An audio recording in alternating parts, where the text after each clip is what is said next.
Mr. Unikowski, it seems that part of the dispute here between you and the government has to do with what it means to be on a term of supervised release, where you say it means being subject to a certain set of conditions.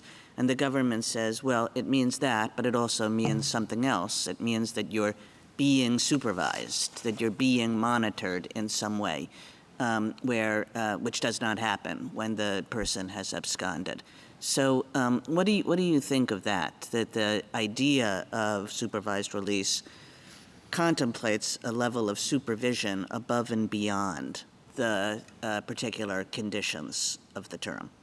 I respectfully disagree with the government's argument on that score, because I think it improperly decouples the burdens imposed by the sentence with how to determine whether the person is serving the sentence. Ordinarily, those two are flip sides of the same coin. Like the government talks about the prison case, so the burden imposed by the sentence is you have to be in prison, and you determine if the person's satisfying the sentence by checking if the person has been in prison. But in this case, the burdens imposed by the sentence are the conditions in the judgment. But the government contends that when determined if one satisfies the sentence based on this concept of supervision, which doesn't correspond to any particular supervised release condition. And because of that decoupling, you have the unusual fact pattern in this case, where the government contends that Ms. Rico violated the conditions of supervised release while not serving that sentence. I think the court should follow the ordinary practice of saying that one determines if one is serving the sentence by looking at the binding effect of the sentence. I would like to also talk about some additional statutory clues that I think militate in Ms. Rico's favor. First, I think it's a relevant fact that there's no statutory definition of abscondment. And I think and in fact, that's a difficult concept to define at the margins. There's two amicus briefs, the NACDL amicus brief and the NAFD amicus brief, that talk in some detail about the difficulties courts have had in deciding questions like when a violation of supervised release rises to the level of an abscondment, and also when the clock on the abscondment period starts.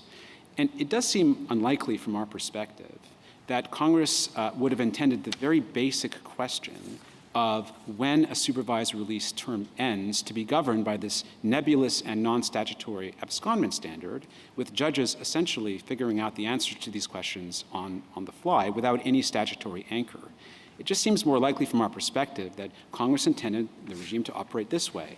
The clock keeps going unless it's told under the explicit language of Section 3624 or until there's a revocation hearing. At that point, the judge can recognize that it's necessary to turn the clock back to the beginning to ensure the person actually serves the full term of supervised release in contact with the probation officer that the court contemplated.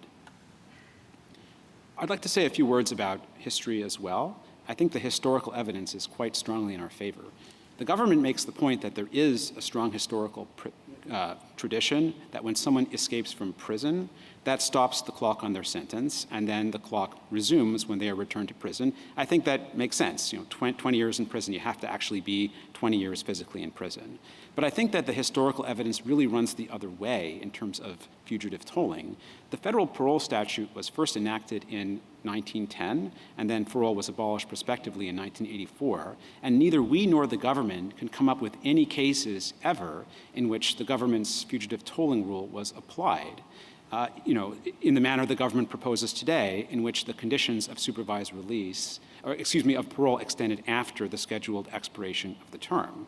And it's not just the absence of evidence of fugitive tolling, there's also evidence of absence in the form of this 1983 regulation that we cite in the brief. So that regulation said that prospectively, based on this 1976 statute, there will be fugitive tolling of exactly the same form that the government advocates in this case. So in a couple of ways, I think that regulation rebuts the notion that there's a tradition of fugitive tolling.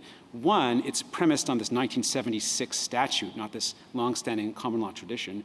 Two, it's prospective only, implying that the rule didn't previously exist. And third, it's not clear why the Parole Commission would have enacted such a rule if the tradition already existed in advance. So I think that provides pretty strong evidence that this just wasn't a thing that parole boards were doing until 1983. And then in the Sentencing Reform Act in 1984, Congress repeals the statute on which this provision was based, 4210C, It enacts no replacement provision. And meanwhile, Section 4210C is immediately adjacent to this other statute, 4210B, which enacts a version of prisoner tolling, and Congress does reenact that in the Sentencing Reform Act. Well,